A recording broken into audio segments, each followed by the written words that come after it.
Bismillahirrahmanirrahim. Assalamualaikum warahmatullahi wabarakatuh. Alhamdulillahirabbil alamin wassalatu wassalamu ala asyrofil anbiya wal mursalin wa ala alihi washabbihi ajmain amma ba'd. Segala puji bagi Allah Tuhan seluruh alam. Semoga salawat dan keselamatan tercurahkan selalu pada Nabi dan Rasul termulia kita Muhammad Shallallahu Alaihi Wasallam beserta keluarganya dan para sahabatnya. Baik, para jamaah sekalian. Terima kasih banyak sebelumnya sudah bisa bergabung kembali bersama kita Badan Dakwah Islam PT Donggi Senoro LNG dalam kajian bulanan. Dan untuk kajian kali ini akan diisi oleh Ustadz Agus Hendra Gunawan melanjutkan kembali kajian kitab mengenai Tamamul Minnah. Insya Allah kita akan membahas bab mengenai cara memandikan mayit. Ya. Baik Ustadz, untuk waktunya insya Allah sampai jam 13.30 waktu Indonesia bagian Barat Ustadz. Tafadhol Baik, Ustadz. Bismillahirrahmanirrahim. Assalamualaikum warahmatullahi wabarakatuh. Waalaikumsalam. Alhamdulillah, Allahumma sholli wa sallim ala nabiyina Muhammad wa ala alihi wa sahbihi wa man tabi'ahum bi ihsan ila yaumiddin. Bapak Ibu sekalian, muliakan Allah. Semoga Allah berkahi, Allah muliakan, Allah berikan kemudahan kepada Bapak dan Ibu semua yang hadir di sini, khususnya yang berada di PT Donggi Senoro. Semoga Allah Subhanahu wa taala melimpahkan keberkahan dalam pekerjaannya. Amin ya rabbal alamin. Saya akan bahas lanjutan daripada kitab Sahih Fikih Sunnah, Tamamul Minnah, Sahih Fikih Sunnah. Kita sudah bahas kemarin ya Ahmad ya tentang tanda-tanda husnul khotimah. Bagaimana cara agar kita husnul khotimah. Itu dilanjutkan di mana di offline kemarin ya. Agar kita husnul khotimah. Dan sekarang kita juga sudah bahas tentang bagaimana kalau mayit mau meninggal, apa yang kita lakukan. Kemudian bagaimana menutupi mata mayit doa-doanya ya. Intinya kita belajar untuk kalau ada kejadian-kejadian atau minimal buat keluarga sendiri ya, dan mudah-mudahan yang terpenting adalah kita mempersiapkan diri bahwa suatu saat kita akan seperti ini.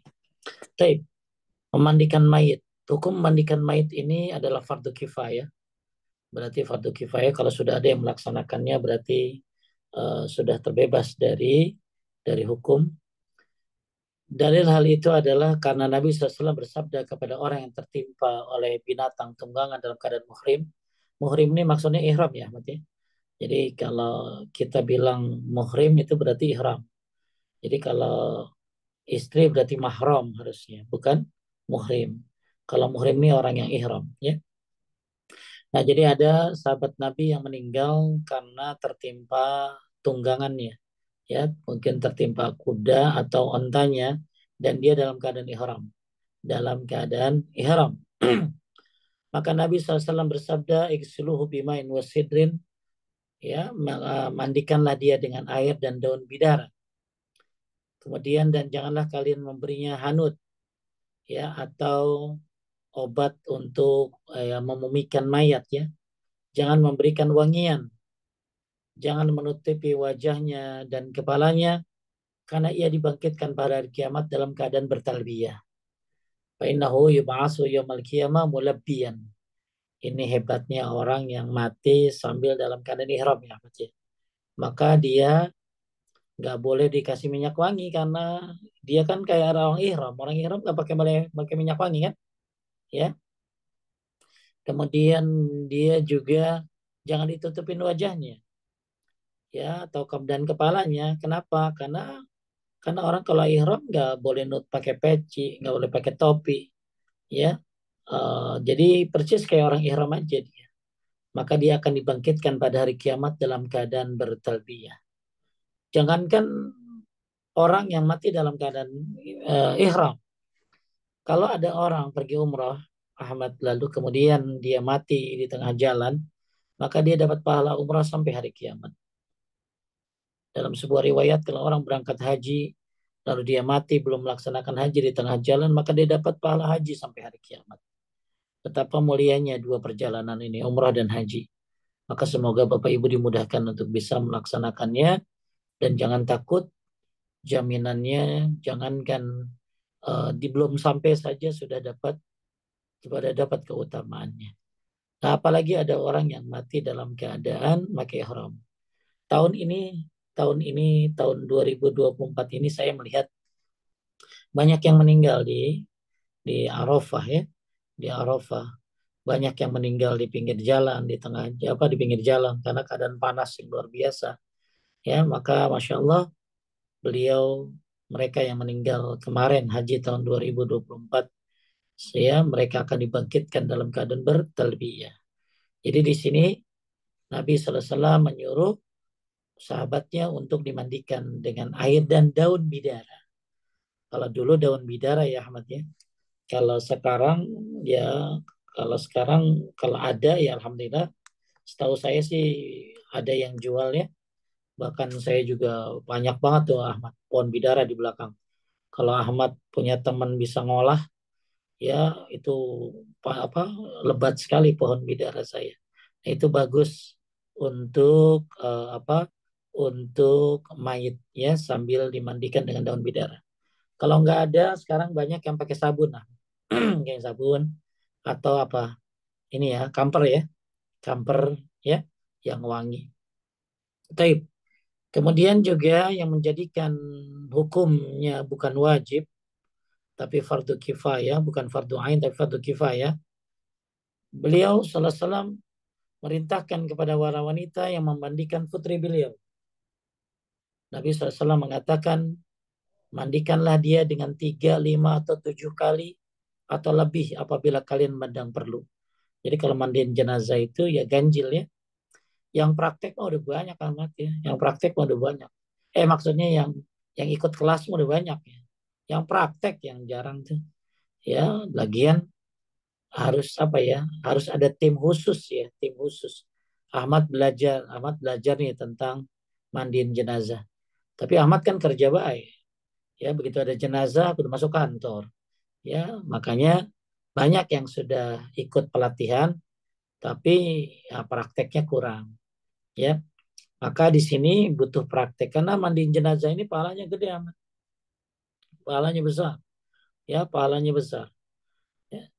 Taib, jadi boleh ya buat pensiunan ya, buat pensiunan ya samping sering ke masjid, bisnis sebisanya ya ikut tim ya pengurusan jenazah karena pahalanya besar ya.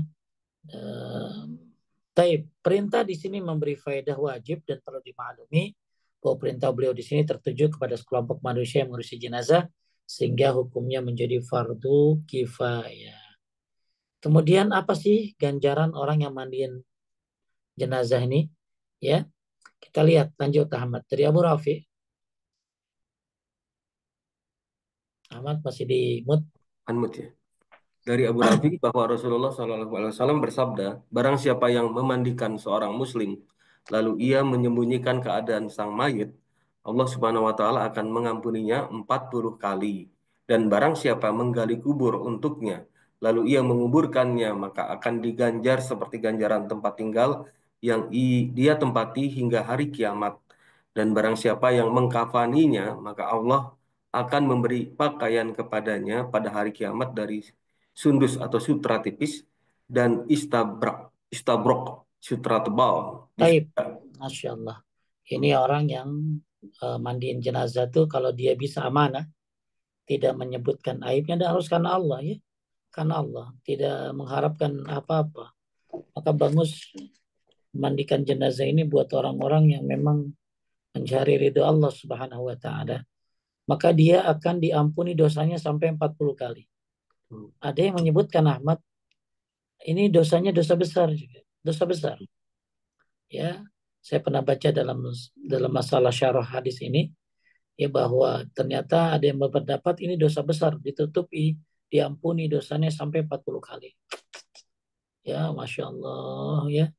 Mudah-mudahan ya dimudahkan Bapak Ibu ada yang bisa memandikan jenazah ya secara sunnah ya apalagi memang sudah nggak ada pekerjaan ya pensiunan bagus nih tapi ya kalau Ahmad punya waktu luang ya kemudian bisa paham bapak-bapak juga ngerti ya ikut tim aja bagusnya ikut tim kayak di Tangerang nih ada sahabat sunnah ya ada sahabat sunnah banyak sekarang tim-tim jenazah banyak sekali. Taib. Kemudian orang yang galiin kuburnya, Ahmad. Orang yang menggali kuburnya, cuman sekarang kan udah pada bayar, Ahmad, gali kuburan. 300.000, 500.000. Ya maka siapa yang menggalikan kuburan, maka dia seperti memberikan tempat tinggal buat mayit sampai hari kiamat. Masya Allah. Itu pahalanya besar itu. Ya kalau misalnya udah di Ahmad misalnya yang kan sekarang udah paket ya Ahmad ya. Hmm. Paket. Sekarang ternyata udah digaliin semua, harganya udah jelas. Udah kita yang bayar aja Ahmad. Kita yang bayarin biar jadi pahala buat kita. Ya seperti apa tadi? Seperti memberikan tempat tinggal buat mayit sampai hari kiamat. Kemudian yang ngasih kain kafan. Yang ngasih kain kafan ini nanti dia dapat ya kain di surga. Ya, yaitu yang disebut dengan sundus wa istibrak. Ya, istibrak. Maka kain kafan ini, kalau kain kafan sih sebenarnya bagus kita jangan dari orang ya. Bagus bukan wakaf, bukan dari masjid. Bagusnya dari biaya sendiri, bagusnya. Malah di dalam kitab Sahih Fikih Sunnah dibahas istri juga bagus kain kafannya dari duit sendiri. Dari duit sendiri. Kalau dia punya ya mungkin dia udah dikasih sama suaminya dia beli pakai kayak pakai duit sendiri. Dan diperbolehkan Ahmad menyiapkan kain kafan sendiri. Makanya sekarang ada yang jualan ya, judulnya kain terakhir ya apa tuh? Saya nggak tahu lupa. Pokoknya judulnya kain terakhir, kain kafan. Jadi siapa yang ngasih kain kafan dapat kain di surga. Cuman kalau bisa itu buat orang-orang yang nggak mampu ya. Kalau yang mampu kalau bisa kalau misalnya dapat dari masjid ya digantiin Ahmad, diganti Hmm. berapa biayanya, ya apa harga kainnya, atau digantikan dengan kain yang sama biar itu dari biaya kita sendiri. Ya, tapi kalau ternyata kita sumbangan kain kafan di masjid buat siapa buat kaum muslimin ya nggak apa-apa bagus kita dapat pahala ini ya. Cuman kalau yang mampu lebih baik kain kafannya jangan dari orang lain tapi dari harta pribadi. Lanjut, perlu diketahui Tet- Perlu diketahui bahwa ganjaran yang disebutkan dalam hadis ini disyaratkan dengan menyimpan rahasia dan menutupi keadaan sang mayit serta tidak memperbincangkan apa yang dia lihat berupa sesuatu yang tidak disukai dari sang mayit. kan biasanya badan kita ini ada cacatnya Ahmad, ya. Hmm. Ada pano ya, Oke. ada kurap, ada tai lalat berlebihan, ada macam-macam lah ya, mungkin keluar ini keluar itu. Maka buat yang mandiin jenazah ini mulutnya jangan sampai ember gitu. Ya, jangan sampai dia akhirnya memperbincangkan bahkan sampai suujon kadang-kadang amat. Ya, suujon, ngapa nih orang nih gitu ya. Apa tainya keluar baik gitu lah. Ya, jadi akhirnya suuzon. Nah, nggak boleh begitu ya, nggak boleh. Ada lagi amat apalagi kalau orang yang katanya jantung, jantung atau penyakit-penyakit berat lah. Itu suka keluar darah dari kupingnya. Ya, maka hal-hal seperti ini disimpan, dirahasiakan, tidak diperbincangkan ya karena supaya mendapat pahala yang besar tadi. Kemudian tata cara memandikan mayit. Lanjut Ahmad dari Ummu Atiyah. Tata cara memandikan mayit dari Ummu Atiyah Al-Ansariyah. Ia berkata, Rasulullah Shallallahu Alaihi Wasallam masuk kepada kami ketika putri beliau meninggal. Beliau bersabda, mandikanlah dia 3 kali, 5 atau lebih dari itu apabila kalian memandang perlu dengan air dan daun bidara. Dan jadikan yang terakhir kapur barus atau sesuatu yang mengandung kapur barus. Apabila kalian telah selesai, beritahukan kepadaku. Ketika kami selesai, kami memberitahu beliau. Lalu beliau memberikan kepada kami sarungnya, kemudian bersabda, jadikanlah kain itu yang paling melekat dengan tubuhnya, yakni sarung tersebut. Jadi di sini juga kapur ya, pakai kapur ini. Kapur ini maksudnya ya kalau di kita namanya kapur barus ya, termasuk bagian daripada yang diperintahkan oleh Nabi Shallallahu Alaihi Wasallam ya. Biasanya tuh di akhir ya mati itu dikasihnya tuh ya. Jadi setelah pakai apa? Setelah diwudukan ya pertama dibersihin dulu, kemudian diwudukan, kemudian setelah itu baru dimandikan. Dimulai dari sebelah kanan kayak orang mandiin junub aja ya. Kemudian, nah baru pakai sabun, ya. Kalau nggak ada sabun, kalau ada bidara, daun bidara. Baru kemudian dibilas. Nah, dibilas ini dengan kapur barus, ya, biasanya dicampur dengan air, ya. Nah, ini biasanya terakhir, ya.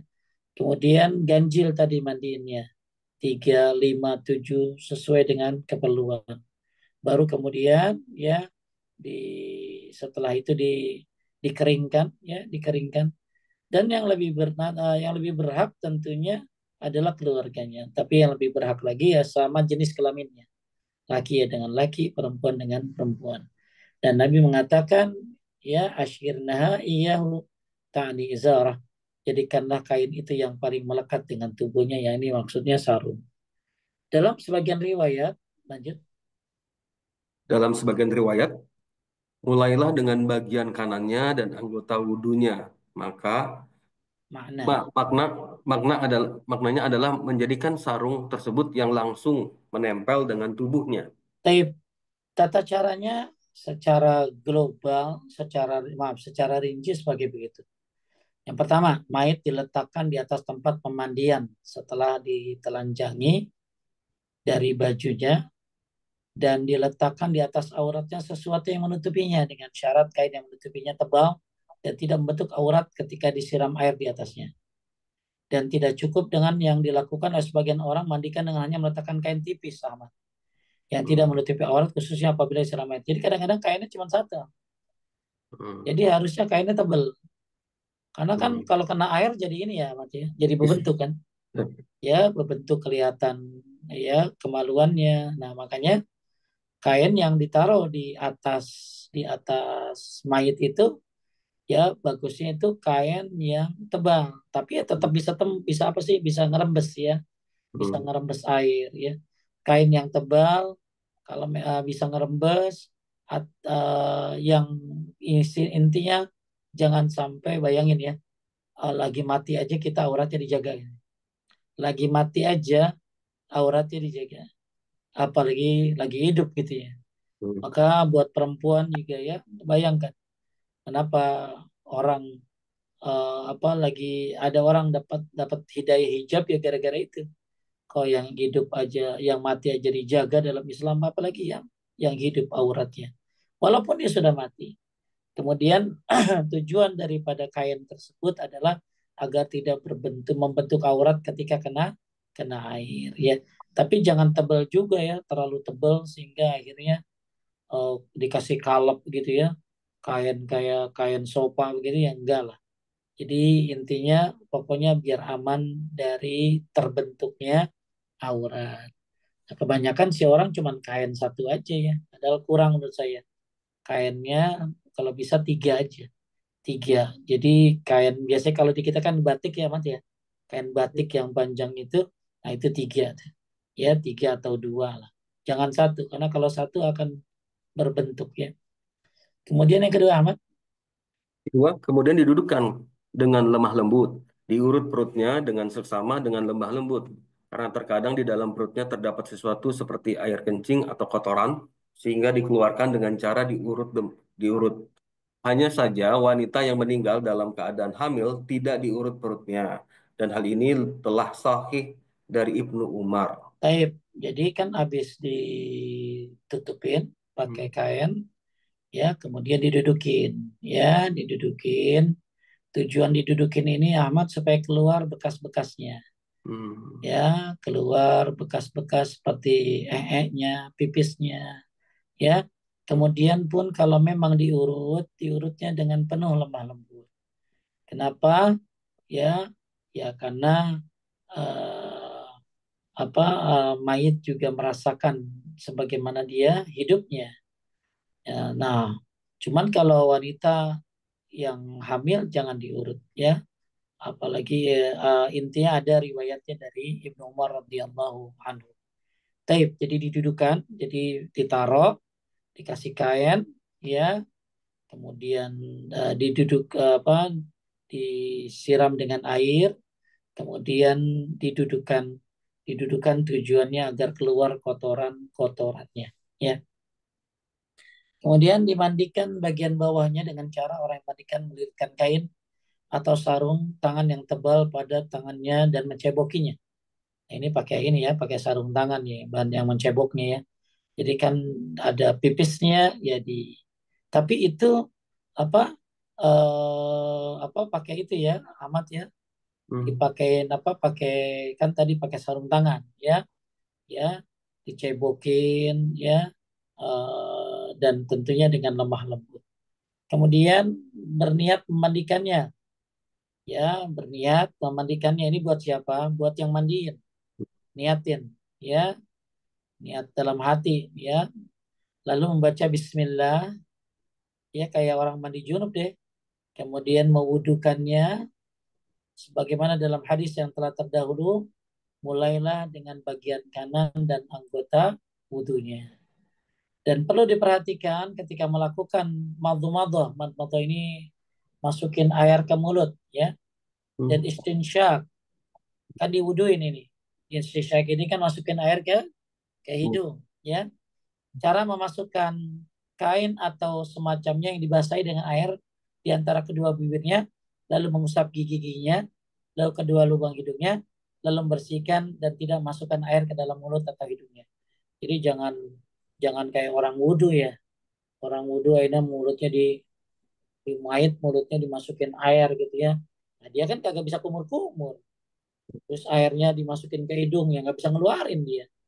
Maka yang ngurusin jenazah itu ngambil kain atau biasanya anduk yang dragonfly itu ya, anduk tipis-tipis itu ya, anduk putih begitu yang swan ya, swan begitu, lalu jadi dicuci tangannya ya, kemudian habis cuci tangannya kayak orang wudhu aja ya. Tapi tadi saya ulangi ya, jadi dia niat si yang mandiin terus baca Bismillah, kemudian cuci tangannya kayak wudhu, kemudian untuk masukin air ke mulutnya cukup pakai kain aja, diusap-usap giginya ya, kemudian baru air anduknya itu dimasukkan ke hidungnya ya, dimasukkan ke hidung, jadi bukan air tapi anduk ya, anduk. Nomor 5 lanjut. Memandikannya memulai dengan memandikan kepalanya, kemudian memandikan bagian kanan semuanya dengan memiringkan pada bagian kirinya sedikit dan memandikan bagian kanannya. Kemudian memandikan bagian kirinya demikian pula, memandikannya dengan air dan daun bidara atau yang menggantikannya seperti sabun, kecuali yang terakhir diberi kapur barus. Apabila tidak ada kapur barus, maka diberi minyak wangi apa saja seperti misik atau semacamnya. Ini yang nomor 4 ini sampai kaki amat ya.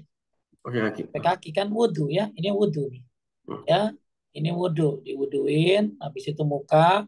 Nah, muka juga jangan selang ditaruh di atas mukanya. Jangan. Hmm. Ya, ya jadi jangan di gitu. Jangan, jadi bisa diambil air lalu diituin ke mukanya. Ya, ya bisa diambil air pakai tangan, diituin ke mukanya. Ya, pokoknya lemah lembut. Jangan kalaupun memang karena ditakutkan airnya masuk ke sini amat kemana ke mana ke kupingnya ya, kupingnya kembali lagi tadi mait merasakan apa yang seperti orang hidup, jadi diwudukan ya. Makanya lebih bagus wuduin itu jangan sambil tiduran gitu lah ya, wuduinnya sambil dia apa tadi, sambil dia duduk setelah dicebokin kan, tadi duduk itu ngeluarin kotoran tuh ya, kemudian dicebokin, nah baru deh diapain, diwuduin.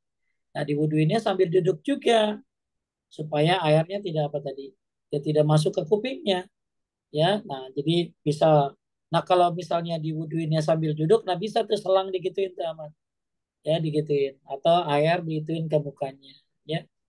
Taib. Kemudian setelah memandikannya kepalanya, bagian semuanya sudah dimandikan, dimulai dari setelah wudhu baru dimandiin ya, mulai dari sebelah apa tadi, kanan ya, kemudian setelah itu ya memandikan sebelah kiri, kemudian dicampur dengan daun bidara, kalau nggak ada daun bidara ya sabun ya. Daun bidara juga harus ditumbuk ya Ahmad ya, Hmm. Kan daun bicara banyak apa daun bidara itu kan ada tangkai-tangkainya suka ada durinya. Hmm. Ya jadi di apain sih blender, di Hmm. blender baru digabungin. Nah, itu sunnah. Ya sekarang banyak daun bidara bukan hanya ada di Arab. Kalau nggak ada ya pakai sabun. Ya jadi disabunin. Setelah itu dimandiin lagi pakai air. Baru kemudian diakhiri dengan kapur barus ya. Kalau nggak ada kapur barus, air yang dikasih minyak ya, kasih minyak. Kemudian nomor 6 Anja Ahmad diulangi. Nomor 6, diulangi memandikannya 3 kali. Dan jika dibutuhkan lebih dari itu, maka 5 kali atau 7 kali hingga diakhiri dengan bilangan ganjil. Yang 7. Hmm. Dikeringkan setelah itu dengan handuk, karena apabila dikafani dalam keadaan basah, maka kain kafan akan terbasahi dan menyebabkan kesulitan karenanya. Taib dikeringkan. Jadi kalau basah ya nanti akan ini ya, akan bau ya. Nah, ini sebelum ada yang terlewat mungkin di sini Ahmad. Itu kalau bikin tempatnya kadang-kadang kan di garasi ya Ahmad ya. Ya. Di garasi atau kalau yang nggak punya garasi ya di luar biasanya. Di luar, nah pastikan nggak ada bolong ya, Hmm. ditutupin ya biar apa? Ya, biar auratnya apa tadi tidak terlihat. Jadi jangan sampai apa kain-kainnya itu ya kelihatan. Jadi bagus bukan hanya menutup aurat dan ketika mandinya, tapi juga arena mandinya harus tertutup. Jangan sampai orang pada melihatin.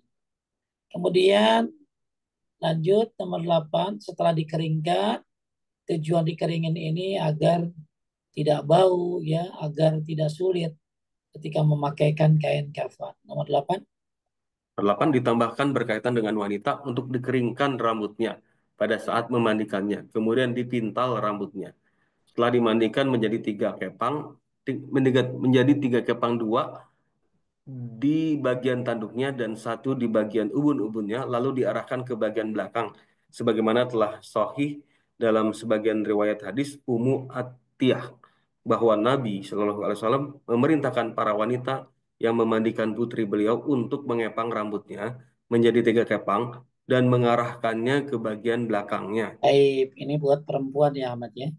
Buat perempuan, kalau buat laki-laki gampang, kalau buat perempuan rambutnya kan suka panjang dia. Hmm. Maka rambutnya ini dikeringkan dulu, kemudian dipintal, dikepang jadi 3 bagian, ya diarahkan apa mengarah ke bagian belakang. Ini adalah sunnah, ya. Kemudian catatan dan peringatan, tidak memandikan laki-laki kecuali laki-laki dan tidak memandikan wanita kecuali para wanita. Dan dengan demikian tidak halal bagi laki-laki untuk memandikan salah seorang mahramnya seperti ibunya, saudara wanitanya, atau anak wanitanya dan seterusnya.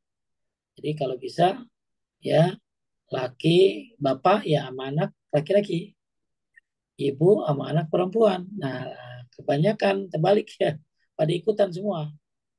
Ya, ibu anak laki-lakinya ikut semuanya sama anak perempuannya. Bapak juga anak perempuannya ikut. Jangan. Hmm. Bagusnya apa laki-laki dengan laki-laki ya. Nah, laki-laki ini yang bagus ya tentunya anak-anaknya. Yang penting itu bisa gitu loh, bisa.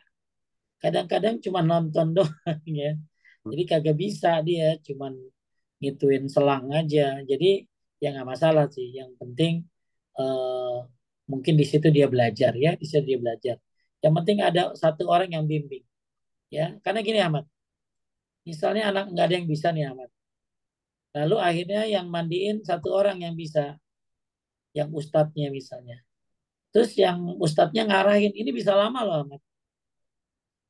Bisa lama jadinya. Karena kan mereka belum pernah, ya bingung gitu loh. Makanya mendingan kalau nggak bisa, ya mendingan ustadznya aja yang ngerti, yang paham.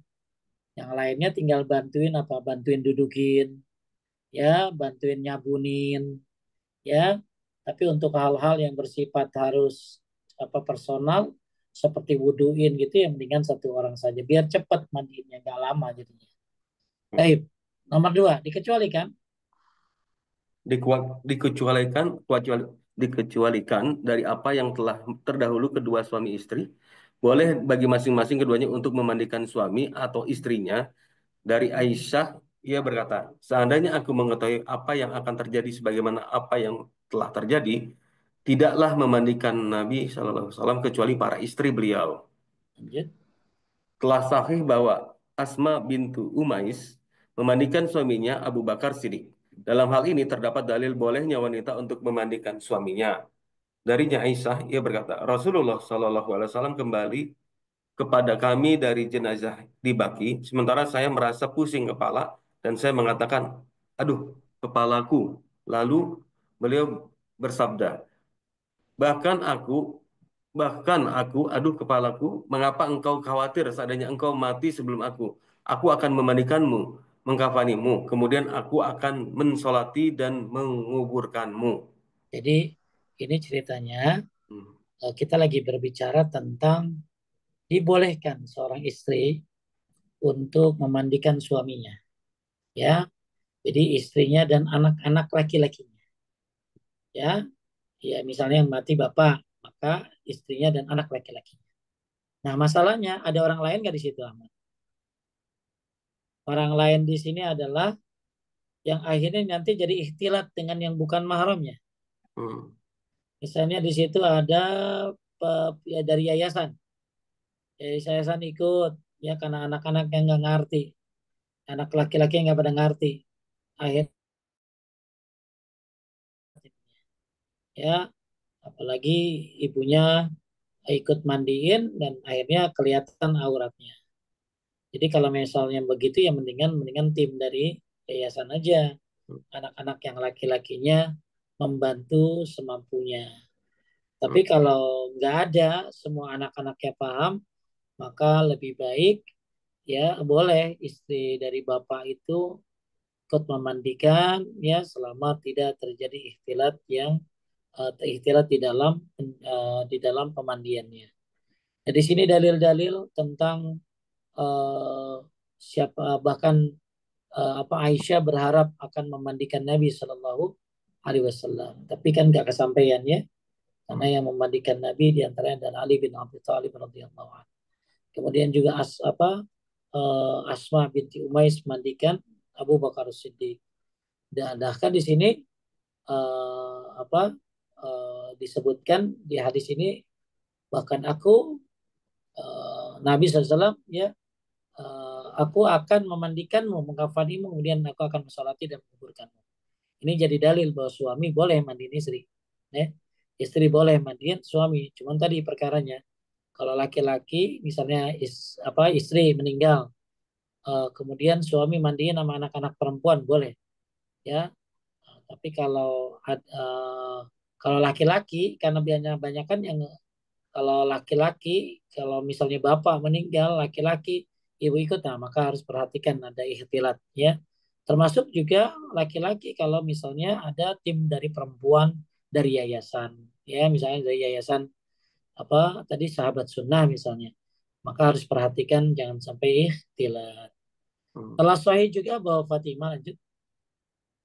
Telah sahih juga bahwa Fatimah binti Rasulullah dimandikan suaminya Ali bin Abi Thalib. Dan dalam hal ini juga merupakan dalil bolehnya seorang laki-laki memandikan istrinya. Namun, Namun apabila seorang wanita dicerai suaminya, apakah dimandikan oleh suaminya? ini nih Ahmad. Hmm. Ada wanita yang sudah dicerai lalu dia nikah lagi. Hmm. Maksudnya suaminya nikah lagi. Terus begitu suaminya meninggal, dia datang nyium-nyium. Ya, nyium-nyium suaminya. Karena punya kenangan, punya memori gitu lah ya. Karena kan bagaimanapun dia pernah jadi istrinya. Dan ini gimana nih? Ya, Syekh Abdul Aziz bin Bas mengatakan apabila dicerai secara rajai ya, yakni satu kali cerai atau dua, maka tidak mengapa. Yakni selama masih dalam masa iddah. Ya kan? Jadi saya ulangi ya, ada kasus seorang suami meninggal. Seorang suami punya istri dulu, ya istrinya si A. Kemudian si A dicerai, Ya, kemudian akhirnya nikah lagi lah suami dengan si B. Lama sudah, mereka bertahun-tahun pisah. Pas meninggal, datanglah tentunya istri yang pertama kan. Karena pernah jadi istrinya 10 tahun, 15 tahun. Nah ini dicium-cium, ya, ya dipegang-pegang. Nah ini nggak boleh, karena masa idahnya udah habis ya. Masa idahnya udah nggak ada, ya, nggak ada. Tapi kalau baru dicerai, ya masa idahnya kan tiga, tiga kali haid tuh. Nah ini ya masih boleh untuk apa?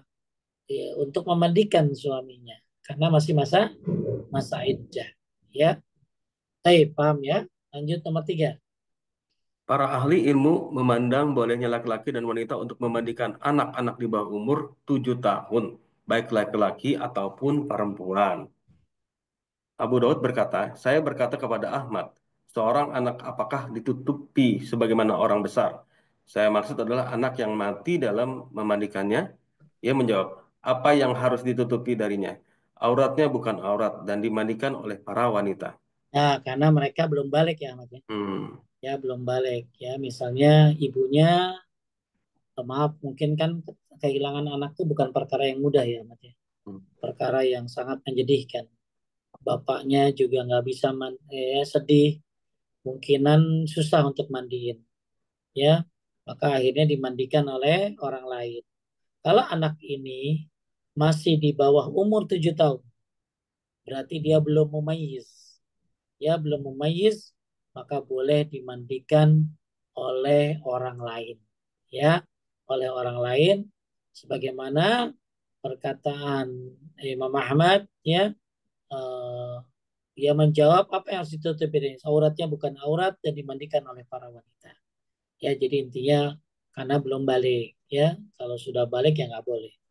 Hmm. Kemudian yang keempat, disunahkan. Disunahkan untuk lemah lembut kepada mayit dalam membalikan dan mengurut perutnya, melunakkan persendiannya dan secara keseluruhan Rasulullah SAW bersabda, mematahkan tulang mayit seperti mematahkan tulang orang yang hidup. Makanya nggak boleh gampang bongkar kuburan, Ahmad. Hmm. Kadang-kadang kan ada orang mindahin kuburan. Mindahin kuburan ini harus ada ilmunya, harus ada syaratnya. Apa dia mindahin? Kenapa?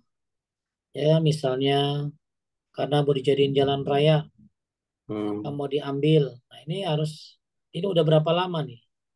Ya, kalau baru berapa bulan ya atau berapa tahun itu biasanya tulang-tulangnya masih ada.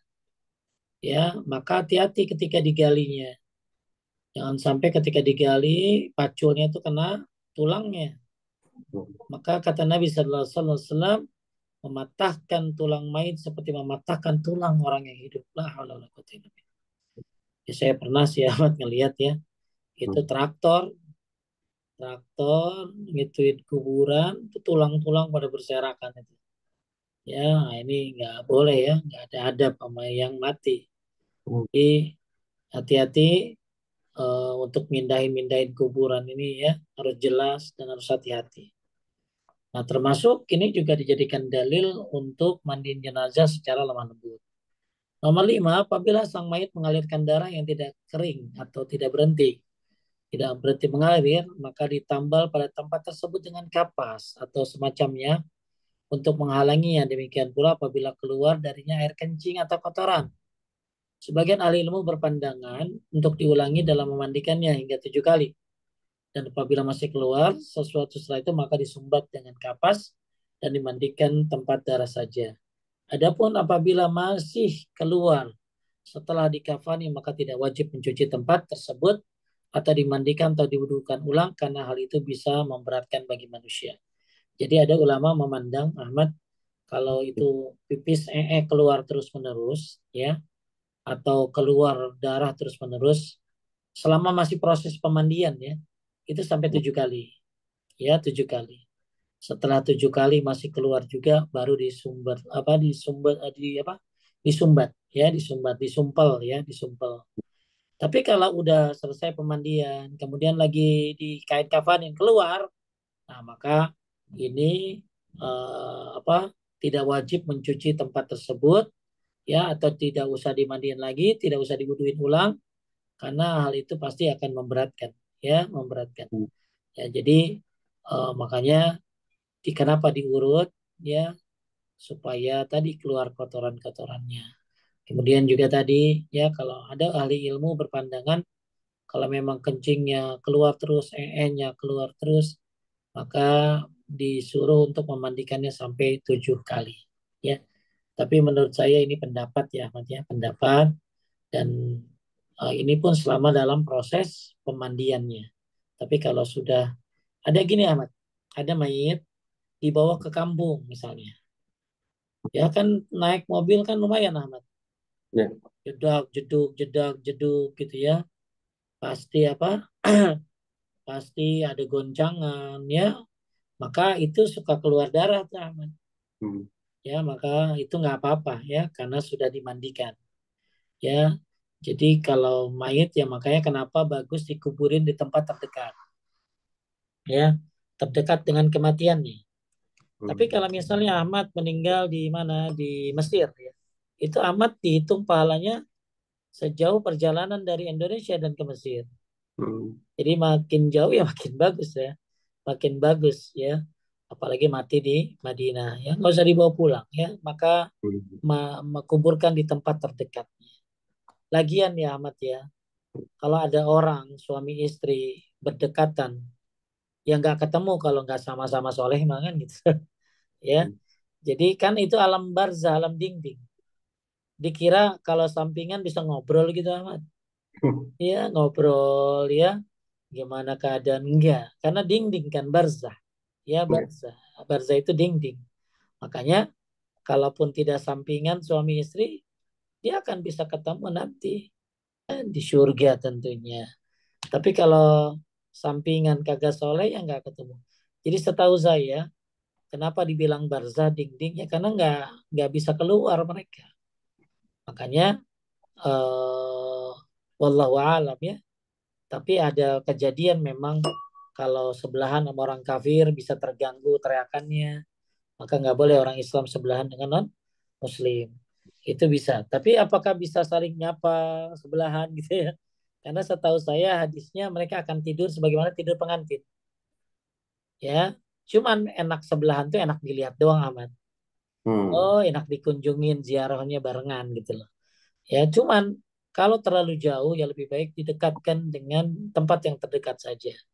Di samping tadi kalau naik mobil itu bisa membuat darah ngucur ini dan lain sebagainya. Kemudian nomor 6, lanjut.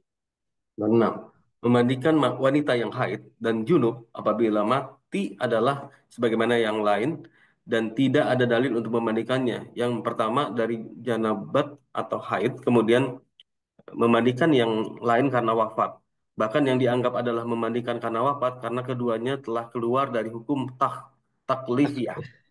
Dan memandikan mayit adalah ibadah yang wajib dilakukan atas orang yang masih hidup. Misalnya Ahmad, ada orang malam-malam hubungan suami istri. Hmm. Lalu dia wudhu baru tidur. Atau dia nggak mandi pokoknya. Ya langsung tidur. Tiba-tiba meninggal dunia. Maka mandi junubnya itu adalah dengan mandi Iya. jenazah. Hmm. Jadi nggak usah 2 kali. Mandi junub dulu Hmm. ya. Nih bapak nih. Tadi Hmm. malam junub belum mandi gitu loh. Ya anaknya jadi ketahuan kan, nengok-nengok ada, ya. Jadi anaknya tahu kali ya, oh tadi malam bapak begituan gitu loh ya. Jadi mandi junubnya itu sudah terwakili dengan mandi jenazahnya, ya, Hmm. jadi nggak usah 2 kali, cukup mandi jenazah saja ya. Kemudian apabila seorang meninggal dalam keadaan ihram dan kita memandikannya, maka ya kita tidak menambahkan ke dalam airnya kapur barus atau minyak wangi. Kenapa? Karena kan lagi ihram. Ya, lagi Hmm. ihram. Orang ihram itu kan nggak boleh dipakaikan, dipakaikan apa, minyak wangi. Iya. Ya, mandikanlah dia dengan air dan daun bidara, jangan diberi hanut. Hanut itu minyak wangi ya, minyak wangi. Hmm. Karena ihram. Kemudian nomor 8 lanjut. Kedelapan, tidak dibandingkan orang yang mati syahid dalam peperangan, yakni yang berperang di jalan Allah, agar kalimat Allah menjadi paling tinggi. Dan tidak ada bedanya dalam hal ini, baik yang meninggal di antara mereka adalah orang yang junub ataukah tidak. Adapun hadis yang sahih tentang Hanzalah bahwa malaikat memandikannya karena ia mati syahid dalam keadaan junub. Maka ini adalah keutamaan dan karomah baginya. Namun bukan menjadi dalil wajibnya memandikan orang yang mati syahid apabila mati dalam keadaan junub. Jadi kan orang mati syahid itu mati di medan perang ya. Mati di medan perang bukan karena syahidnya syahid karena hamil, syahidnya karena sakit perut, bukan. Tapi syahid di sini adalah syahid meninggal dunia dalam peperangan. Maka orang yang mati syahid ini maka nggak usah diapain amat, tidak dimandikan, Hmm. ya tidak dimandikan, langsung dikuburkan. Ya, eh, apa? Nah ada sahabat Nabi yang dia memang belum mandi junub Ahmad. Ini pengantin baru Hanzalah ini. Hanzalah ini pengantin baru, lalu kemudian dia ikut jihad lalu mati. Maka dalam riwayat bahwa Hanzalah ini dimandikan oleh para malaikat. Nah, Ya, dimandikan oleh para malaikat. Ini bukan jadi dalil. Bukan jadi dalil kalau orang junub orang syahid dimandiin lagi, enggak, ya. Tapi ini justru karomah, ya, karomah dari Hanzalah yang dia dalam keadaan junub lalu dimandikan oleh para para malaikat, ya. Syekh Ibnu Utsaimin berkata, adapun lanjut, As-Syaikh Ibnu Saimin berkata, adapun orang yang berperang untuk negara atau kaumnya atau karena fanatik, maka bukanlah syahid meskipun terbunuh. Namun orang yang berperang karena semangat membela negara Islamnya, karena ia adalah negara Islam, maka ia telah berperang karena membela agamanya. Sehingga dari sisi ini ia adalah berada di jalan Allah. jadi berperang itu karena agama Islam yang ada di negaranya. Hmm. Ya, karena akan jadi kata Syekh Utsaimin berperangnya syahid itu bukan karena negara ya, tapi karena agama akan dia negara Islam. Kan negara Islam selama kayak Indonesia kan bebas sholat ya, bebas melakukan aktivitas ibadah. Maka kita ini termasuk bagian daripada negara Islam. Maka ketika berperang, berperanglah karena agama yang ada di negara itu, bukan karena negaranya. Taib. Adapun Adapun orang yang berperang karena hartanya atau karena penyakit perut dan wabah atau selain mereka di antara yang dikatakan untuk mereka istilah mati syahid maka mereka dimandikan, dikafani dan disolati sebagaimana orang lain di antara orang-orang yang mati dari kaum kan muslimin. kemarin kita udah bahas tentang Hmm. macam-macam mati syahid ya. Maka syahid yang tidak dimandikan adalah yang syahid di medan perang ya, dalam membela agamanya. Tapi kalau syahidnya karena sakit perut dan lain-lain maka tetap dimandikan.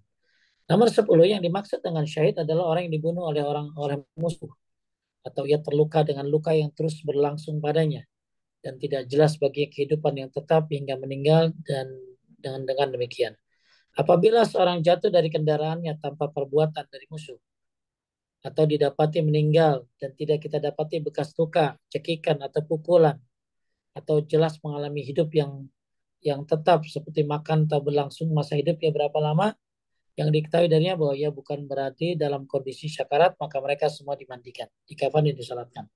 Jadi yang syahid di sini yang memang dia terluka oleh musuh, dicekik, diracun atau lain sebagainya. Tapi kalau dia apa sudah selesai perang ya, lalu perang dan udah berlangsung lama, kemudian dia mati, maka matinya masih kita tetap dimandikan dan dikafani. Hmm. Kemudian janin yang gugur apabila telah mencapai 4 bulan, maka ia dimandikan, dikafani, dan disolatkan.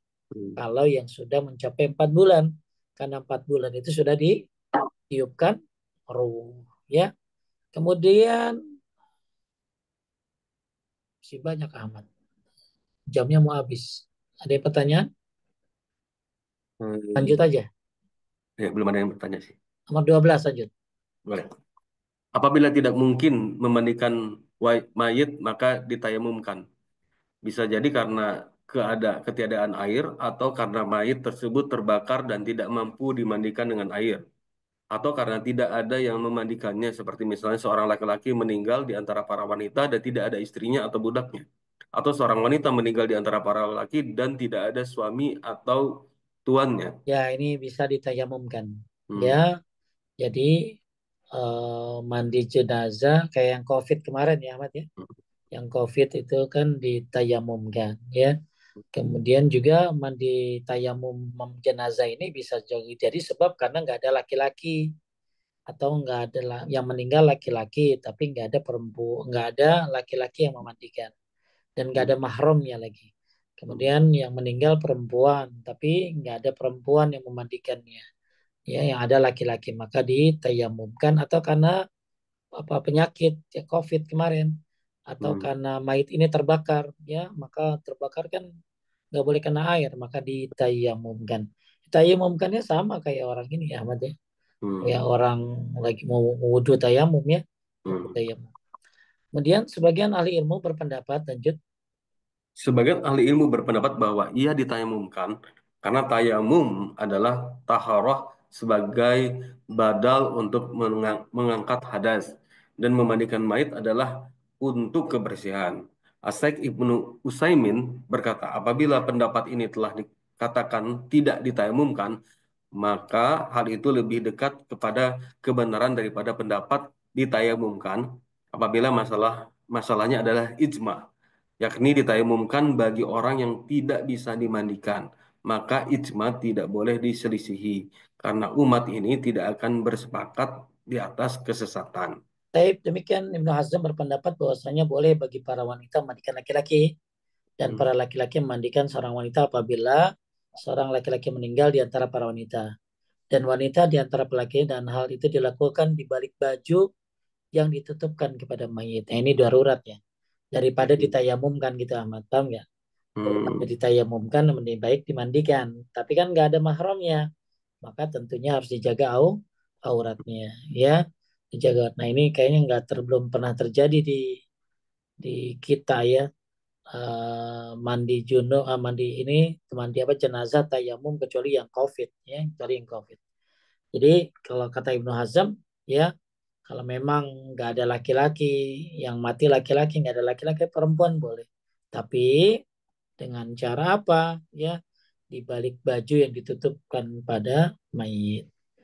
Taib nomor 13 di antara bid'ah yang ada yang memandikan mengucapkan ketika mandikan setiap anggota badan zikir tertentu atau mentalkin sang mayit 2 kalimat syahadat pada saat memandikannya. Enggak. Jadi kadang-kadang yang mandiin ini sambil baca Yasin yang mandiin tuh. Hmm. Jadi setiap basuh tangannya dibacain Yasin, basuh ininya bacain Yasin semua. Nah, ini tidak ada sunnahnya, ya. Kemudian di antara bid'ah yang lain meletakkan mushaf di atas dada sang mayit sebelum Hmm. memandikannya atau setelah selesai dari memandikan atau membaca surat Yasin pada saat memandikannya atau membaca Al-Fatihah pada saat memandikannya. Ini semua adalah kebodohan yang tidak ada dalilnya dari sunnah dan hadis-hadis yang disebutkan tentang bacakan Yasin tidak sahih. Lanjut Hmm. Ahmad 15.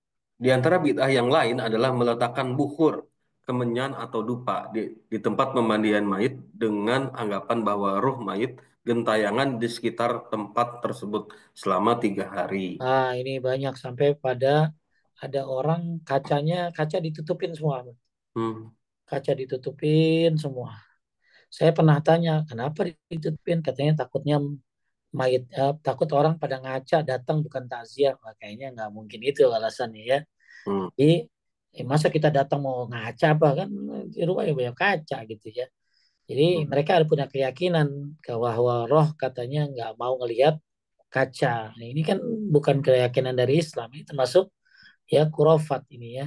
Hmm. Jadi tidak ada dalil bagi nggak lagian orang kalau udah mati itu nggak ada yang gentayangan ya. Semua Hmm. sudah dalam genggaman Allah Subhanahu Wa Taala. Kemudian tidak ada dalil bagi pendapat sebagian fuqaha yang memotong kuku mayit dan mencukur ketiak serta bulu kemaluan atau selain itu dari sunnah fitrah. Dalam masalah ini terdapat ikhtilaf, ada dapat khilaf di antara para ahli ilmu. Jadi boleh nggak tuh kuku-kukunya yang panjang dipotongin, ya, atau bulu keteknya, ya, dipotongin. Nah ini ada perbedaan pendapat para ulama, apakah mayit dipotong kukunya, dipotong bulu keteknya, ya. Nah ini ada khilaf di antara para ahli ilmu. Kemudian boleh bagi wanita yang haid memandikan mayit karena haid bukan pada tangan, haid bukanlah penghalang untuk mandikan dan mengkafani. Jadi nggak ada urusan ya orang haid nggak apa-apa, mandiin silakan. Kadang-kadang di kita ada ini orang haid nggak boleh ziarah kubur, orang haid nggak ini mengada-ngada ya. Jadi orang haid boleh memandikan mayit, yang nggak boleh nyolatin mayit gitu lah. Nomor 18 lanjut. Tidak menghadiri pemandian kecuali orang yang memandikan dan yang membantunya. Bagi yang menghadirinya harus menutupi atau merahasiakan keburukan yang dilihatnya, baik jasad ataukah maknawi, dan boleh menampakkan kebaikan yang dilihatnya. Baik, kalau mayitnya ternyata ada kebaikan, misalnya seperti ada cahaya, Insya Allah, Hmm. ya ini boleh diungkapkan ya. Tapi Hmm. kalau ya katanya ada mayit yang ininya begini ya, ya Hmm. jadi aib ya jangan ya. Haram bersuuzon kepada seorang muslim yang zahirnya adalah baik. Adapun orang kafir maka tidak diharapkan untuk suuzon kepadanya. Hmm. Ibnu Taimin rahimahullah berkata, adapun orang yang dikenal kefasikan dan kejahatannya, maka tidak mengapa untuk kita bersuuzon kepadanya karena ia orang layak dengannya. Meskipun demikian tidak seharusnya bagi seorang untuk mencari-cari aurat aib manusia. Atau gini amatnya. Ini orang meninggalnya ini dia dalam keadaan maksiat, emang dikenal sebagai ahli maksiat. Lalu kemudian kelihatan aibnya itu, ya mungkin ada sesuatu pada tubuhnya, badannya yang aneh ya, maka lebih baik ya dirahasiakan juga ya, lebih baik dirahasiakan juga, tidak mencari-cari aibnya ya. Hmm. Jadi ada orang yang mungkin dikenal, auzubillah, karena kejahatannya ya. Maka kalau kita maka nggak apa-apa untuk apain, untuk seuzon kepadanya karena secara zahirnya begitu gitu loh ya ya. Tapi ya kita nggak cari-cari gitu, nggak nyelidikin ini orang matinya lagi maksiat dicari-cari apa nih aibnya. Hmm. Kemudian tanggung diharamkan bagi seorang muslim memandikan orang kafir, nggak boleh Hmm. menguburkan atau mengikuti jenazahnya karena itu adalah pemuliaan dan tidak berhak dilakukan demikian. Namun apabila tidak ada orang yang menguburkannya, maka boleh bagi seorang muslim untuk menguburkannya dengan Hmm. tanah, dengan menggalirkan lubang, memasukkan ke dalamnya dan menutupnya dengan tanah. Nggak boleh ya, mandiin orang kafir, menguburkannya dan mengikuti jenazahnya. Hmm. Kemudian boleh melepaskan gigi emas dan semacamnya yang memiliki nilai berharga bila dipasang pada masa hidupnya dengan syarat hal itu tidak mudarat bagi mayit. Adapun yang tidak nilainya maka ditinggalkan, dikuburkan. Kadang-kadang ada mayit yang pakai gigi besi, pakai Hmm. dalamnya ada pen ya, di dalam tubuhnya ada Hmm. pen, ada macam-macam, maka nggak usah dilepas itu. Ya, Hmm. apalagi kalau dilepas tambah berbahaya, bisa Hmm. berdarah. Nah, kalau gigi emasnya gimana nih? Kalau nih ada emang ada nilainya, boleh dibuka selama tidak memudaratkan. Ya, Hmm. tapi kalau mudaratkan jadi berdarah, jadi ini, apalagi ahli warisnya itu ya, ahli warisnya itu. Kemudian terakhir Ibnu Qudamah rahimahullah mengatakan, apabila dapat seorang mayit dan tidak diketahui apakah seorang muslim atau orang yang kafir, maka dilihat berupa hitannya. Jadi kalau kita nemuin mayit di pantai, ini muslim atau enggak kelihatan kan apa tanda-tandanya, maka dilihat jadi hitam apa enggak. Kemudian bajunya, oh pakai baju koko, berarti muslim ya, berarti ya. Atau rambutnya disemir rambutnya, muslim nih. Apabila tidak didapati tanda-tanda tersebut dan mayat tersebut berada di negeri Islam, maka dimandikan dan disolati. Dan apabila berada di negeri kafir, tidak dimandikan dan tidak disolatin. Hal ini dinukil dari Imam Ahmad, karena pada asalnya orang yang berada dalam suatu negeri, maka ia termasuk penduduk negeri tersebut dan ditetapkan hukum sesuai dengan mereka selama tidak ada dalil mensisinya. Ya makanya kenapa dihitan, kenapa berjenggot. Berjenggot ini bukan hanya sekedar jenggot ya. Walaupun mungkin ada orang berjenggot tapi non muslim, yang penting kerjain aja. Karena ini akan menjadi istilah apa? Tanda-tanda lahir. Oh, dia Hmm. berjenggot pasti muslim. Oh, jidatnya hitam nih. Ya, muslim ya. Oh, dia dihitan nih muslim ya. Apalagi pakai baju koko ya. Taib, itulah pembahasan kita pada hari ini. Ada pertanyaan, Ahmad? Nggak ada sih, Ustaz. Sudah jam 13.32. Ya, Ya. alhamdulillah. Nah, Baik. itu aja ya Ahmad. Mudah-mudahan bermanfaat. Mudah-mudahan ini jadi ilmu Baik. bahwa ya mudah-mudahan ada yang jadi volunteer Hmm. untuk mengabdikan diri di usia pensiun atau memang sebelum pensiun bisa gabung dengan tim-tim yang sudah ada di masyarakat. Barakallahu fikum, subhanakallahumma bihamdika Asyhadu an la ilaha illa anta astaghfiruka wa atubu ilaik. Assalamualaikum warahmatullahi wabarakatuh. Waalaikumsalam warahmatullahi wabarakatuh. Syukron Ustaz. Jazakallah Iya, khair. sama-sama. Terima kasih.